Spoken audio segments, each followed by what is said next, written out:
Hello, Assalamu alaikum.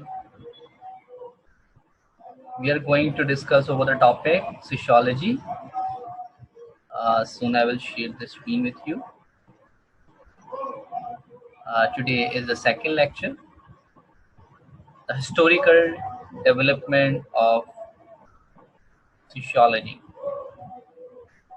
Course title is Introduction to Sociology, and we are going to discuss the historical development of sociology.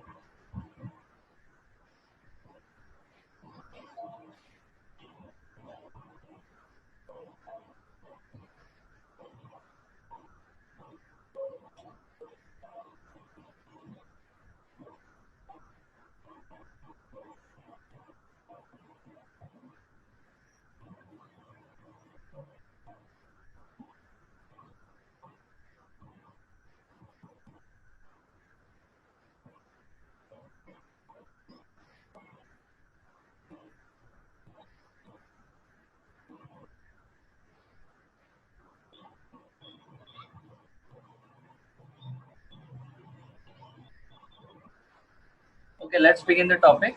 I'm Sayyid Oman Ali. I'm here to teach you the course sociology. We are going to discuss the historical development. You can see the early contribution of some sociologists.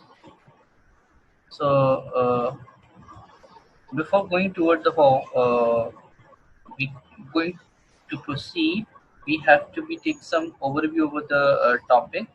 Sociology was first introduced in the 11th century with some Muslim thinker, which is Ibn Khaldun was the first one who read the book The मुकदमा और वहाँ पे असाबिया का concept जिसे solidarity कहते हैं उसने एक कॉन्सेप्ट पेश किया कि कैसे 40 years and then 40 years span में एक कौम एक नेशन तैयार होती है और वो अपनी आइडियोलॉजी की बेसिस के ऊपर सरवाइव करती है।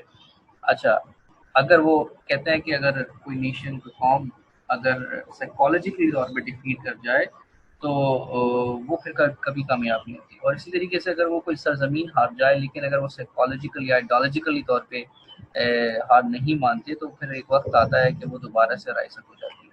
जैसा कि आपने देखा होगा जब हलाकू खान ने हमला किया जब मंगोल्स ने मुस्लिम्स के ऊपर, लेकिन आफ्टर द सर्टेन टाइम्स वही लोग जो है उसके अगले आबा और अजदाद जो है वो कन्वर्ट हो गए इनटू मुस्लिम्स और फिर हमें वो जो है वो रूलर्स की शक्ल में नजर आते हैं। खैर, anyway, what was the topic about that Ibn Khaldun ने सबसे पहले एक समाज एक सोसाइटी और माशरे की तरफ अक्कासी की कि किस तरह से जो है एक नेशन एक कौम की जो है वो एक ग्रुप बिहेवियर एक सोशल बिहेवियर बनता है। तो जब हम ये बोलते हैं सोलिडारिटी, कम्युनिटी, माशरा, आइडियल स्टेट, तो ये सब हमें एक तस्वुर हमें माजी से मिलता आता है।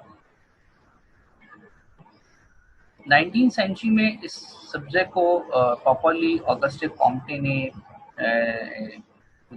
Coin the name sociology introduce किया और फिर ये यूरोप में बहुत तेज़ी के साथ पढ़ा जाने लगा। और ये वो दौर है जब इंडस्ट्रियल रिवोल्यूशन की बात है।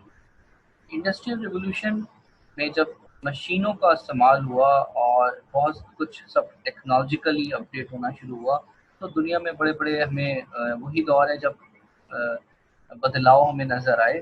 रूरल अर्बन सिटीज़ जो शहरी ज़िंदगी हैं वो तेज़ होती चली गई और फिर कम्युनिटीज़ और फिर सोसाइटीज़ और डिफरेंट फॉर्म ऑफ सोसाइटीज़ बनती बिगड़ती हमें नज़र आई।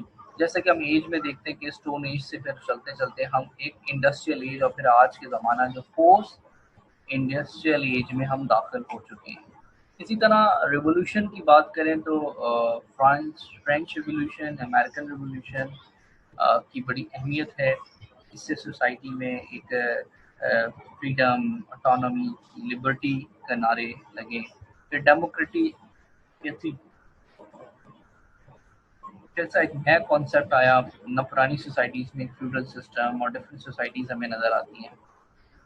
तो जो सोशो का कॉन्सेप्ट है यानी सोसाइटी का कॉन्सेप्ट है वो डे बाय डे बदलता चला गया। इसकी एक इवोल्यूशनरी डेवलपमेंट है। जैसे हम बात आपसे कर रहे हैं कि यूरोप में जो इम्पीरियल सिस्टम है रोमन्स का लाया हुआ होली रोमन एम्पायर वो बदलता चला गया और फिर डेमोक्रेसी जैसे सिस्टम के साथ फिर एक कल्चर, सोसाइटी और वहाँ के तौर तरीके बदलना शुरू हो गए। तो कल्चर जो है वो सोसाइटी को, माशरे को बदल डालता है और उसमें बहुत सारे नए प्रोग्राम्स, जो सोशल प्रोग्राम्स हैं वो बदलते हैं। तो इस तरह से जो है अर्ली जो डेवलपमेंट थी वो हमारी स्टार्टअप होती है यूरोप से, 19वीं सेंचुरी से। और फिर इसको एक प्रॉपर सब्जेक्ट, साइंटिफिक सब्जेक्ट के तौर पे पढ़ा गया, क्योंकि कॉम्टे का ज़माना था जिसको हम पॉजिटिविज्म कहते हैं। इसका मतलब ये होता है कि साइंस की बेसिस पे जो सुडो साइंस है, जो नॉन साइंसेस हैं, जिसको एक मेटाफिजिकल और थियोलॉजिकल डिबेट में तो लिया जा सकता है। कॉम्टे का मानना यही था कि माशरे को या तो थियोलॉजिकल तौर पे हम समझते हैं, यानी खुदाई की चीज़ों को और कमांड से, डिवाइन से, या फिर मेटाफिजिकल फिलोसफिकल डिबेट में हम उसको अंडरस्टैंड करते हैं। लेकिन एक तीसरा और तरीका होना चाहिए, वो है साइंटिफिक। साइंटिफिक क्या होता है कि आप रिसर्च बेस्ड बात करें, सैम्पलिंग करें, ऑब्जर्वेशन करें, सिनेरियो केस स्टडी को देखें, इन्वेस्टिगेट करें, फिर आप कोई किसी जजमेंट की तरफ जाएं। तो ये कॉम्टी की कंट्रीब्यूशन है और इसी वजह से इसको फादर ऑफ सोशियोलॉजिस्ट कहा जाता है यूरोप में। और उसने सोशियोलॉजी जैसे सब्जेक्ट को इंट्रोड्यूस किया। उसने कहा कि इसको स्टडी करने से हम ह्यूमैनिटी के करीब आएंगे और हम माशरे को बेहतर से बेहतर बना सकते हैं और अंडरस्टैंड भी कर सकते हैं लोगों की बिहेवियर को। कॉम्टे का जो ईयर है 1798 से 1857 और उसका इन्फ्लुएंस 19वीं सेंचुरी में है, फ्रेंच है। फ्रेंच रेवोल्यूशन के बाद जो है वो उसकी टाइमलाइन है, बर्थ लाइन है। He propose the philosophical position of positivism, जैसे मैंने आपको बताया, positivism you will also call the scientism, यानी all those studies which is justify on the base of science. और उसकी थ्योरी क्या थी कि जो फिजिकल साइंसेस को जैसे हम स्टडी करते हैं पैराडाइस के ज़रिए, ऑब्जर्व करते हैं, हाइपोथेसिस लेते हैं और फिर कोई रिजल्ट निकलता है, उसकी बेसिस पे कोई जजमेंट या कंक्लूजन या हम थ्योरी बनाते हैं। बिल्कुल जस्ट लाइक दैट सोशियो के साथ भी सोशियोलॉजिकल एक्सपेक्ट, सोसाइटी के बारे में भी यही होना चाहिए कि हम उसको स्टडी करें साइंटिफिक मोड्स में, रिसर्च करें, सर्वे करें, क्वेश्चन बनाएं। तो इस तरह से उसने सबसे पहल की और पहला इनिशिएटिव लिया, इसको एज अ साइंस कंसिडर किया, वो भी साइंटिफिक उसूलों के साथ। तो ये हमने आपको बताया, that's why he said to be the father of sociology. इसके अलावा पॉजिटिविज्म के अलावा जो ऑगस्टे कॉम्टे का कंट्रीब्यूशन है वो सोशियोलॉजिकल इमेजिनेशन और इन्वेस्टिगेशन पर है। उसने सोसाइटी के स्टैटिक्स देखे, उसके डायनामिक्स देखे कि कितनी ऐसे नॉर्म्स हैं जो चेंज नहीं होते, कौन से फैक्टर्स हैं जो बहुत डायनामिक्स हैं। सोशल स्टैटिक्स से मतलब क्या है, वो प्रॉब्लम ऑफ ऑर्डर जो स्टेबल रहते हैं। कुछ चीज़ें ऐसी हैं जो ज़माने में कभी नहीं बदली, सोसाइटीज़ में उनमें कभी कोई बदलाव नहीं आया। जैसे कि इंसान की बुनियादी ज़रूरियात है फूड, शेल्टर, क्लोथ, तो वो हर माशरे में ज़रूरत रही है। लेकिन डायनामिक क्या है, उनकी जो प्रोफेशन है, ऑक्यूपेशन है, मोड जो है सेटिस्फेक्शन का, वो आपको में अलग अलग नजर आता चला गया। तो सोशल डायनामिक्स वो प्रॉब्लम्स हैं जो सोशल चेंज की तरफ है, समाज में एक बदलाव जो आता है। जैसे हंटिंग गैदर के अंदर उनका मोड हंटिंग हुआ करता था या फिर फूड को गैदर किया करते थे, लेकिन आज के ज़माने में इंडस्ट्रियल एज में वो फैक्ट्री इंडस्ट्री इंजीनियरिंग करके और मैनेजमेंट करके अर्न कर सकते हैं। तो modes of payment, modes of receiving, occupation, earning जो है वो चेंज होता चला। इसी तरह एमएलए डर्काइम जो है वो क्या कहता है, और इन सबको भी हम डबल क्लिक करेंगे और अर्ली थिंकर्स के कॉन्ट्रीब्यूशंस को। और एमएलए डर्काइम जो है वो कहता है कि जो सोशियोलॉजी है वो सोशल फैक्ट्स के बारे में है। सोसाइटी के फैक्ट्स हमारे पास होते हैं, फिगर्स एंड फैक्ट्स।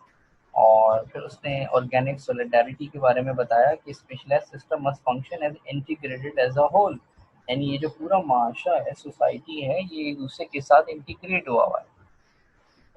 ठीक है। और इसी बात को वो बताता है कि बहुत सारे ऐसे सोशल फैक्टर्स हैं जो जिसकी वजह से सोसाइटी में बदलाव आते हैं। Division of labour expand, people become more dependent on each other. तो जितना ज़्यादा काम को स्पेशलाइज करेंगे, डिवीजन करेंगे, तो सब लोग एक दूसरे पे डिपेंडेंट होंगे कि काम जो है वो उसके बगैर मुमकिन नहीं है। तो इस तरह से एक कनेक्शन बनता है, एक सॉलिडारिटी बनती है, एक स्ट्रक्चर बनती है सोसाइटी। तो ये डरकम का मानना ये है कि जो सोसाइटी है वो एज अ होल। इसी तरीके से एमएलए डरकम का और बड़ा सेपरेट उसने एकेडमिक डिसिप्लिन बनाया शो में, और उसने अपना एक और बड़ा कंट्रीब्यूशन दिया, वो था सुसाइड के बारे में। उसने देखा कि यूरोप में सुसाइड का जो रेट है वो बहुत ज़्यादा है। अब उसको उसकी वजह तलाश करना चाहा, तो उसको पता लगा कि इसके पीछे सोसाइटी है। वो उसका मानना ये था कि सुसाइड कोई साइकोलॉजिकल इशू की वजह से नहीं कर रहा, बल्कि वो सोशल इशू की वजह से है। माशरा उसको इस तरफ, इस नहज पे ले जाता है कि वो अपने आप को वर्थलेस समझता है और वो अपनी जान को गवा बैठता है। डरकम का मानना ये था कि रिसर्च के बाद उसने जब डायग्नोज किया कि सोसाइटी की क्या प्रॉब्लम्स है, तो उसने कहा सुसाइड जो है ये सोसाइटी की प्रॉब्लम है। इसका मतलब ये है कि हम सब एक दूसरे के साथ जो है वो कंसोलिडेट नहीं कर रहे हैं, एक दूसरे के साथ हम कंफॉर्मिटी नहीं कर रहे हैं, हम मिलजुल कर नहीं रह पा रहे, और हम एक दूसरे को इतना फ्रस्ट्रेटेड करते जा रहे हैं, यानी हमारी जो सोसाइटी में कनेक्टिविटी है वो खत्म होती, डिस्कनेक्ट होते जा रहे हैं। और एक वक्त जब बिल्कुल आइसोलेट हो जाता है और वर्थलेस हो जाता है, तो ही इज कमिटेड सुसाइड। तो उसने सुसाइड के लिए उसको उसके मेंटल इशू को जैसे साइकोलॉजिकल डिसऑर्डर नहीं कहा, बल्कि उसने कहा इसकी वजह सोसाइटी है। सोसाइटी जो है वो उसको अगर ठीक से हैंडल नहीं करती, तो सबसे बड़ी वजह बनती है। इसी तरीके से एक और थिंकर कार्ल मार्क्स, जो बहुत बड़ा नाम है, और सोशियोलॉजी में किस एक्सपेक्ट से उसका मानना यह है कि सोसाइटी में जितने भी डिफरेंसेस पाए जाते हैं, class differences, first class, upper class, middle class, lower class, second class, third class, तो या first world country, second world country, third world country, या एडवांस, लेस एडवांस, ये जो अमीर गरीब, ठीक है, ये जो डिवीजन हुआ हुआ, ये सब इकोनॉमिकल है, इकोनॉमिक रिसोर्स के साथ है, हैव और हैव नॉट के साथ जो है ये माशरा हमारा बटा हुआ।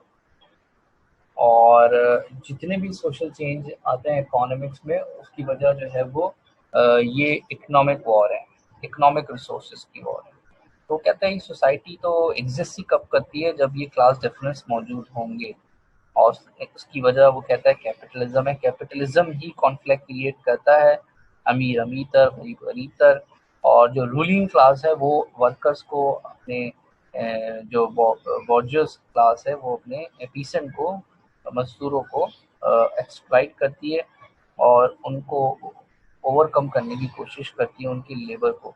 तो कार्ल मार्क्स ने जो है वो बताने की कोशिश की कि सोसाइटी जो है वो एक स्ट्रगलिंग सोसाइटी बनी हुई है। वो कहता है कि the result, the history of this world is basically the result of class struggle. तो ये टेक्निकल नेम है बॉर्जोस, मतलब एलीट क्लास है, लैंडलॉर्ड है, प्रोलेटेरिएट जो है पीसेंट, मजदूर हो गया तबका। तो वो कहता है कि ये बेसिकली हर कोई कोशिश करता है कि वो फ्रॉम लोअर से अपर क्लास में चला जाए, थर्ड वर्ल्ड से फर्स्ट क्लास में चला जाए, लेकिन उसके लिए उसको भी उस कैपिटलिज्म के मैकेनिज्म के साथ गुजरना पड़ेगा। यानी जितने ज़्यादा रिसोर्स आप ओन करते हो, जितना ज़्यादा आपके पास कैपिटल सरमाया होगा, उतना ही ज़्यादा तेज़ी के साथ आप आगे ग्रो करोगे। तो how many resources do you have, how many property do you have, यही तयन करेगा कि आप कितने खुशहाल हैं, प्रोग्रेसिव। तो इसका बहुत बड़ा एक कार्ल मार्क्स का एक इन्फ्लुएंस रहा, जिसको कॉन्फ्लिक्ट थ्योरी कहते हैं सोशियोलॉजी के अंदर, जिसमें उसने बार बार यही बात बताई है कि जो रूलर्स हैं वो एक्सप्लॉइटर हैं बेसिकली। और वो चाहता था, खुद वो ये चाहता था कि एक ऐसी सोसाइटी बने जो क्लासलेस सोसाइटी हो। और अब ये लेकिन मुमकिन नहीं है कि जहाँ सोसाइटी है वहाँ कॉन्फ्लिक्ट ज़रूर होते हैं, और अमीर गरीब सब की एक जैसी तनख्वाह आमदनी नहीं होती। क्लासलेस सोसाइटी तब बनेगी जब सब एक ही क्लास के हों। लेकिन उसके लिए उसने बड़ी एफर्ट्स की, कोशिश की। कम्युनिस्ट मैनिफेस्टो 1948 में उसने पब्लिश किया, जो उससे उसने मूवमेंट चलाई, और 1867 में दास कैपिटल, जो कैपिटलिज्म के एंटी था और फिर सोशलिज्म कम्युनिज्म की बुनियाद बना। तो कार्ल मार्क्स के अगर पॉइंट्स को देखें तो कार्ल मार्क्स का मानना क्या है कि ये जो कॉन्फ्लिक्ट है ये हमारी ज़रूरत भी है और ये बेटरमेंट भी है सोसाइटी के लिए। इसके बगैर जो है सोसाइटी कॉन्फ्लिक्ट के बगैर तो एग्जिस्ट ही नहीं करेगी। इसी तरीके से वो कहते हैं जो बॉर्गर्स है वो मालिक है, मालिक के पास रिसोर्स है, लैंड है, वर्कर्स उसके अंडर है, तो वो उसकी विल पावर ज़्यादा डोमिनेटिंग होंगी, उसके पास सुपर विल है। आगे जाके हम उसको कहते हैं ना सुपर विल बेस्ड स्ट्रक्चर। अच्छा, प्रोलेटेरिएट अपनी लेबर सेल कर रहा है, अपने वक्त को, टाइम को, और उसके बदले में उसको रोज़मर्रा की ज़िंदगी वो अपना गुजर बसर चला पाता है। एलिनेशन क्या है? एलिनेशन ये है कि a feeling of powerlessness and the estrangement from the other people and from oneself, कि ऐसा होता है कि आप बिल्कुल अपने आप को अलग कर लेते हैं, या आप लेबर को, आप काम को भी अलग कर लेते हैं कि ये काम मेरा नहीं है, बस मैंने तो इसका मुआवजा लिया। एलिनेशन, हर चीज़ से अपने आप को अलग कर देना। तो इस तरह से एक कम्युनल वैल्यूज़ जो है वो ख़त्म होती हुई नज़र आती हैं कार्ल मार्क्स की इस कॉन्फ्लिक्ट थ्योरी में। अच्छा जी, मैक्स वेबर।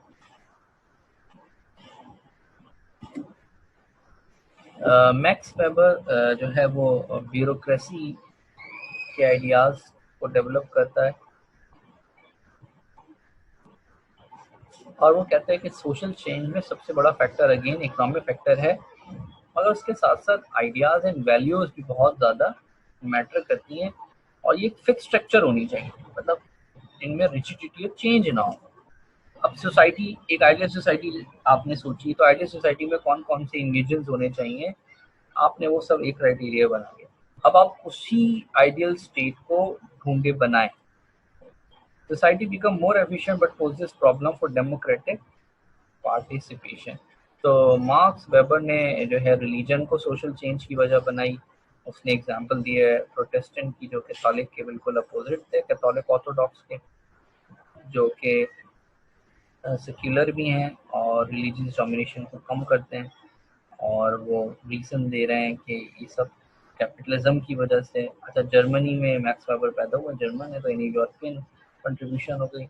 और उसने जो है क्या एम्फिसाइज किया, एक वर्ड लिखा हुआ है यहाँ पे बोल्ड करके, वर्स्टेहन, यानी जर्मन वर्ड है, इसके मायने अंडरस्टैंडिंग और इनसाइट। तो वो कहता है कि अंडरस्टैंडिंग डेवलप हो हमें सोशियोलॉजिकल कॉन्सेप्ट, और उसने बहुत सारे कॉन्सेप्ट दिए।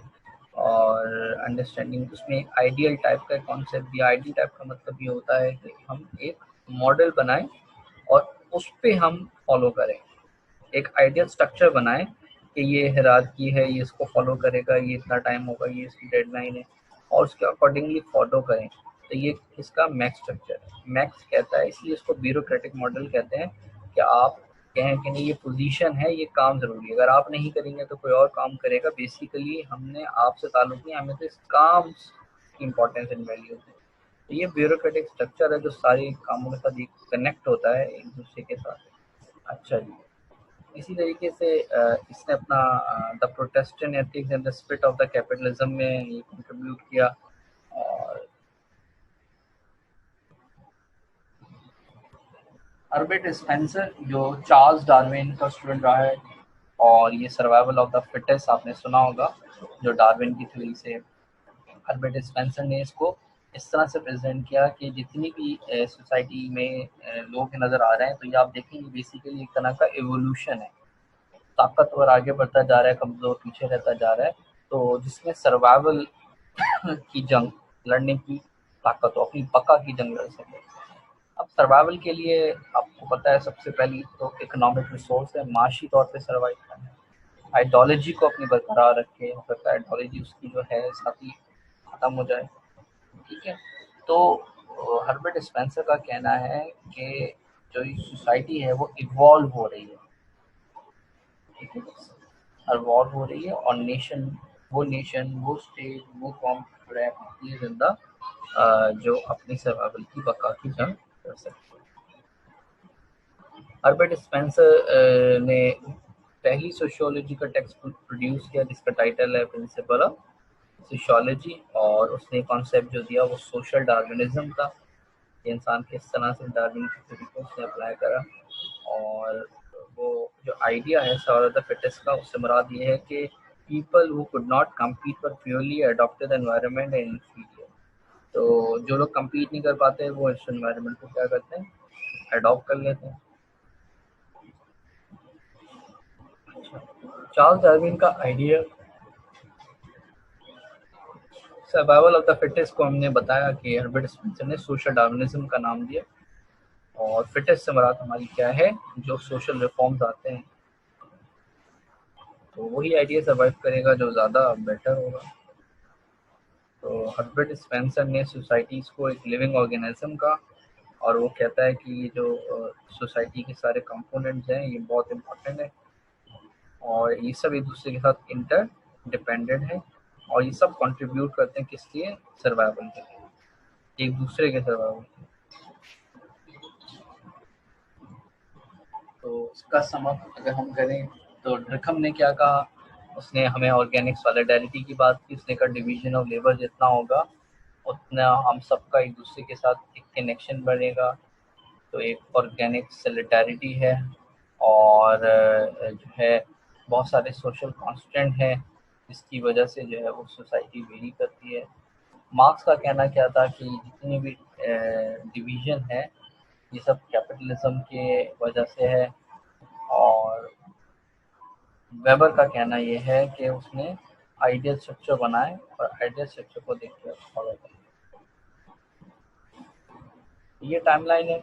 कॉम्टे जो है वो फादर, उसके बाद फिर डरकम, जिसने दोनों ने मिलके एक पर्सपेक्टिव डेवलप किया जिसका नाम है फंक्शनलिज्म। और कार्ल मार्क्स से मार्क्सिज्म है जो कि 19 सेंचुरी तक रहा। उसके बाद मॉडर्न आइडियाज मैक्स वेबर और 18 से लेके 1920, और उसके बाद जॉर्ज हर्बर्ट मीड। ये हम सोशियोलॉजी का पर्सपेक्टिव में देखेंगे, सिंबॉलिक इंटरेक्शनिज्म।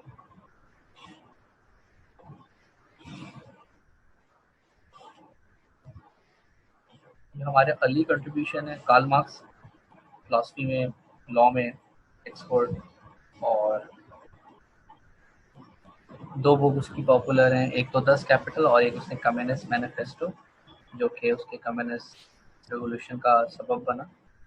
मैक्स वेबर ने लॉ में, इकोनॉमिक्स में, हिस्ट्री में, फिलॉसफी में स्टडी की, और जो है 19 सेंचुरी में उसने किताब लिखी ethics and the spirit of capitalism, economic and society. तो मैक्स वेबर का जो कंट्रीब्यूशन है वो सोसाइटी और इश्यूज के साथ, इकोनॉमिकल इश्यूज के साथ। मिलर डरकम ने 1815 से 1917 में फिलोसफी में ग्रेजुएशन किया, और 1893 में division of labour in society के ऊपर कॉन्सेप्ट पेश किया। 1897 में उसने सुसाइड के बारे में स्टडी करी, और 1912 में environment, elementary form of religious life. So these are the contribution of early sociologists। और जैसे हमने बात की कि ऑगस्टो कॉम्टे ने 19 सेंचुरी से स्टार्टअप किया, और आज नाउ 21st सेंचुरी तक डिफरेंट कंट्रीब्यूटर हैं। और हमने बताया था कि ये सब यूरोप में पेनिट्रेट करता गया ये आइडिया। तो हम इसमें से कुछ now we will go toward the,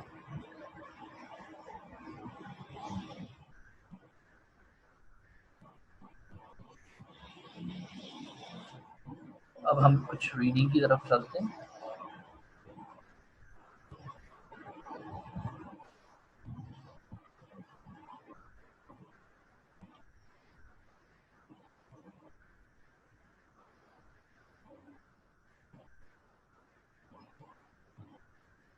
अच्छा जी, अच्छा जी, फर्स्ट चैप्टर में हमने अर्ली थिंकर पे बात की। तो ये हमारे अर्ली थिंकर का हमें पैरा दिख रहा है, ये हम इसको आप स्टडी कर देते हैं।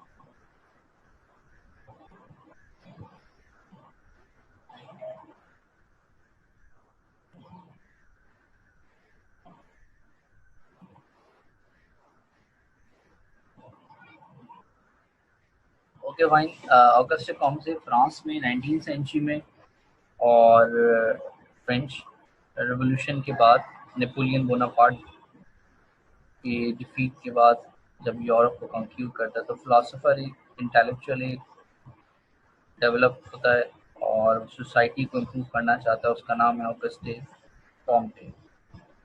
और क्या बात पे बिलीव रखता है? He believe that in order to improve society, theoretical science society should be developed and a systematic investigation of behaviour should be carried. ठीक है, यानी अब इन्वेस्टिगेशन की बारी हो रही है साइंस की बात। उसने सबसे पहले सोशियोलॉजी को इंट्रोड्यूस किया, उसने अप्लाई किया ह्यूमन बिहेवियर के ऊपर, और society and the Greek word logos refer to science. Comte, मैंने आपको बताया था कि उसने उसको टॉप सोशल साइंसेस के अंदर सबसे ज़्यादा अहमियत दी। अच्छा जी, एम्बेलर डरकम, डरकम ने consider the founding father of sociology भी इनिशियली, और वो पाइनियर में से है। और उसने कॉन्सेप्ट जो दिया था सुसाइड पे दिया था। ओके, और he was impressive academic record and was appointed as one of the first profession of the sociology in France। ये उसको ऑनर एंड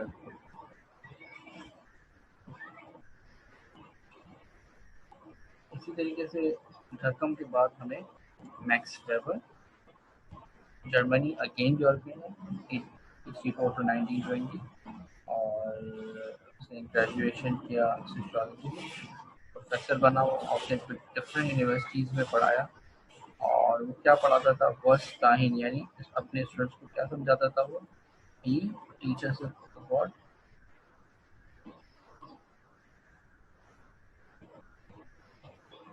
तो मैक्स वेबर का जो वर्स्टेन है वो आप याद रखें। इसका मतलब क्या है? Subjective meaning people attach to their action.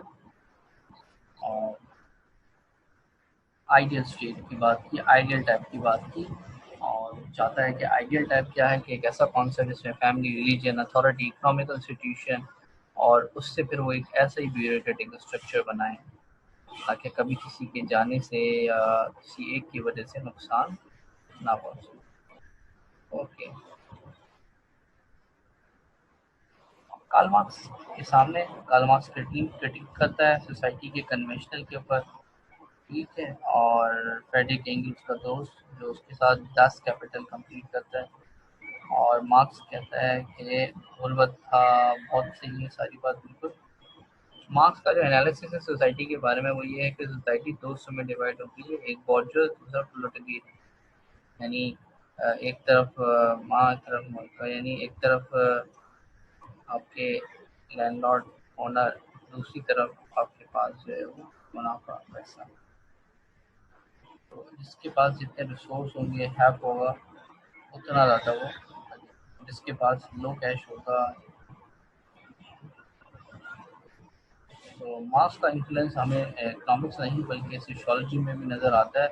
और उसकी जो इंस्पिरेशन है, उससे कम्युनिस्ट रेवोल्यूशन आया दुनिया में, रशिया, चाइना, क्यूबा, वियतनाम, ये बहुत पॉपुलर हैं मार्क्स के इस कॉन्सेप्ट से, जो कि कम्युनिस्ट कहलाता है। So that's all about it.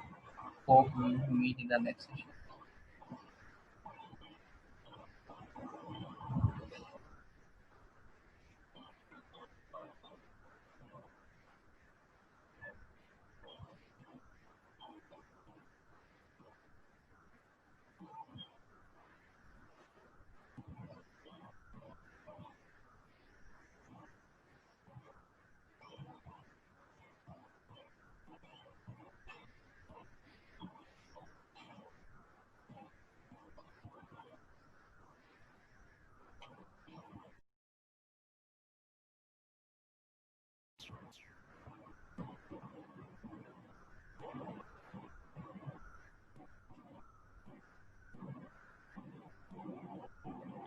अच्छा जी, ओके, अस्सलाम वालेकुम। अच्छा, अब हम सेशन में ये देखेंगे कि इन प्रीवियस टू टॉपिक से, यानी बेसिक कॉन्सेप्ट से कौन किस किस तरह से एग्जामिन हो सकता है पेपर में। तो we have to discuss the notes के जैसे कि इसमें हमने क्या सीखा था कि मीनिंग ऑफ सोशियोलॉजी हो सकता है कि डिफाइन सोशियोलॉजी और describe the nature of sociology, sociological perspective हमारे नेक्स्ट सेशन है, सब्जेक्ट मैटर ऑफ सोशियोलॉजी और relevance of sociology in our daily life. If I ask a question कि व्हाट इज सोशियोलॉजी, तो उसका जवाब हम बेहतर अंदाज में दे सकते हैं कि इज़ अ साइंटिफिक स्टडी, लोगों से निकला है जिसके मायने थ्योरी होता है और सोशो जो है सोसाइटी के बारे में बात करने के है। और sociology can be defined as a scientific study of what social relation institution and society. और फिर डिफरेंट सोशियोलॉजिस्ट ने यहाँ पे अपना अपना डेफिनेशन दी, जैसे कि आप पार्क एंड बर्जेस का देखते हैं कि sociology is the science of collective behaviour. तो आपने यहाँ पे वेरियस सोशियोलॉजिस्ट को रेफर करके आंसर करना होगा। इसी तरीके से 1.2 का हम बात करें कि write down the nature of sociology and scope nature. तो नेचर ऑफ सोशियोलॉजी में फिर आप बताएंगे कि ये सोशल साइंस है कि नेचुरल साइंस है, राइट। इसी तरह यहाँ अगर हम ट्रू फॉल्स स्टेटमेंट की बात करें, industrial revolution took place in USA, नहीं, इंडस्ट्रियल रेवोल्यूशन सब जगह ही आया। अगस्टस कॉम्टे क्या father of sociology, yes true it is. Sociology is a scientific study of social relation, बिल्कुल ऐसा है कि कलेक्टिव रिलेशन कलेक्टिव बिहेवियर के बारे में। Sociology is not the study of human society, नहीं, ये फॉल्स है, is the study of the human society. और ह्यूमन बिहेवियर फ्लेक्सिबल है, डायनेमिक है, हाँ बिल्कुल ऐसा है, और उसको अंडरस्टैंड करने की जरूरत होती है। इसी तरीके से और इसमें से अगर हम क्या एग्जामिन हो सकता है, इसे सोशियोलॉजिकल पर्सपेक्टिव है जो हम लेटर ऑन डिस्कशन में लेंगे। बाकी इसके अलावा हम सेशंस में अच्छा जी। और हमने स्कोप की बात की कि write down the scope of sociology, तो हम कैसे बताएंगे कि science subject study of the human society है, सोशल एक्शंस की बात हो रही है और जिसमें relationship between the different communities हम किस तरह से डेवलप करते हैं। डिफरेंट सोशल ऑर्गेनाइजेशन है जैसे फैमिली, एजुकेशन, रिलीजियस, तो ये कैसे वर्क करते हैं।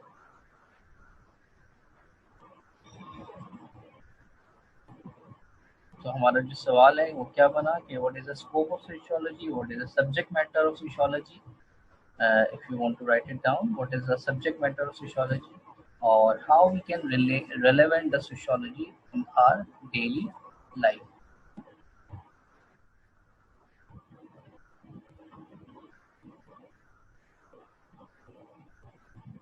We have a lot more questions to discuss. Just like that,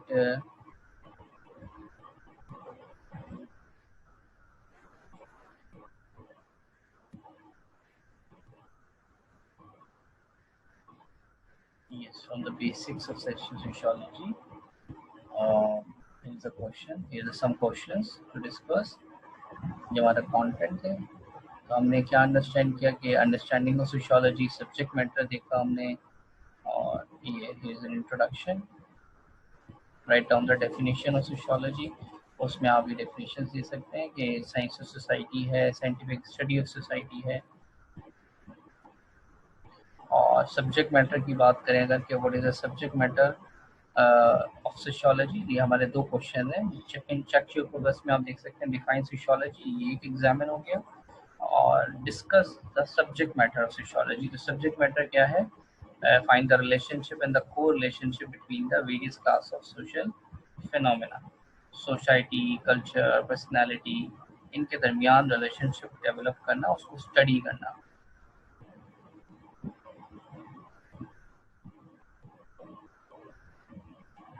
अच्छा जी, और क्वेश्चन हमारे पास क्या बनता है। एक क्वेश्चन हमारे सामने ये नजर आ रहा है, इज सोशियोलॉजी अ साइंस, तो विच डोमेन ऑफ साइंस, तो हमें क्लियर आंसर देना है कि सोशल साइंसेस है। और कैसे सोशल साइंसेस है, जैसे कि अभी हमने लेक्चर स्लाइड्स में शो किया कि ह्यूमन रिलेशंस के बारे में है, ह्यूमन सोसाइटी के बारे में है, एंथ्रोपोलॉजी, आर्कियोलॉजी, इथनोलॉजी, ये सब स्टडीज हैं अबाउट द ह्यूमन। तो ये सब सोशल साइंसेस के पार्ट हैं, हिस्ट्री, साइकोलॉजी। और फिर आपने डिफरेंशिएट करना है, यहाँ पे सवाल है कि discuss it through the difference between the natural and the social science. Natural sciences में chemistry, physics, bio, which is related to the nature, and the social sciences is all about the connected with the behavior, connected with the social behavior. Collection of human society. तो there is a difference, तो आप इस तरह से differentiate कर सकते हैं और ये स्लाइड्स में भी मौजूद है जो अभी हमने वीडियो लेक्चर में आपको दिखाया है अभी प्रीवियसली। अच्छा, और क्वेश्चन हमारे पास किस तरह से बन सकते हैं कि what are the scope of sociology, तो आप बता सकते हैं कि स्कोप क्या है सोशियोलॉजी के। Yes, examine the nature and scope of sociology in detail। तो आप इसमें स्कोप, सब्जेक्ट मैटर, तो ये आप क्लियरली इसको आंसर कर सकते हैं। और उसके बाद ये क्वेश्चन जो सबसे इम्पोर्टेंट है एग्जामिनेशन पॉइंट ऑफ व्यू से, ये नोट डाउन कर लीजिए आप। Briefly analyse the contribution of early thinker to the development of sociology. Briefly analyze the contribution of early thinker to the development of sociology। तो ये early thinkers की बात हो रही है, ये सवाल कंट्रीब्यूशन की बात हो रही है। Write down the contribution of early thinker for the historical development of sociology. तो आप फिर इसमें मार्क्स, हर्बर्ट स्पेंसर और ऑगस्टे कॉम्टे, ठीक है, हर्बर्ट स्पेंसर के अलावा फिर आपने ये हमने जो है मैक्स वेबर, ठीक है। अगर आप बहुत अर्ली स्टेज से जाना चाहते हैं, इब्न खल्दून को भी मेंशन कर सकते हैं। इस तरह से कोई कंटेम्प्रेरी सोशियोलॉजिस्ट का कंट्रीब्यूशन, तो ये अर्ली आपने थिंकर्स को बताना है और उसमें आपने बताना है कि सोशियोलॉजी किस तरह से डेवलप हुई, किस तरह से वो मूव करी।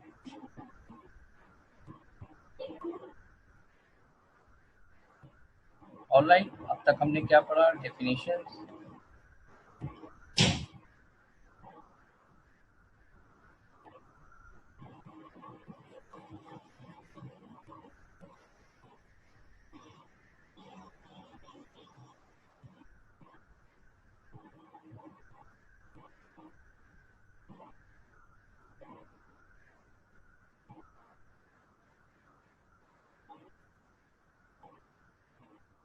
Okay, end of the session.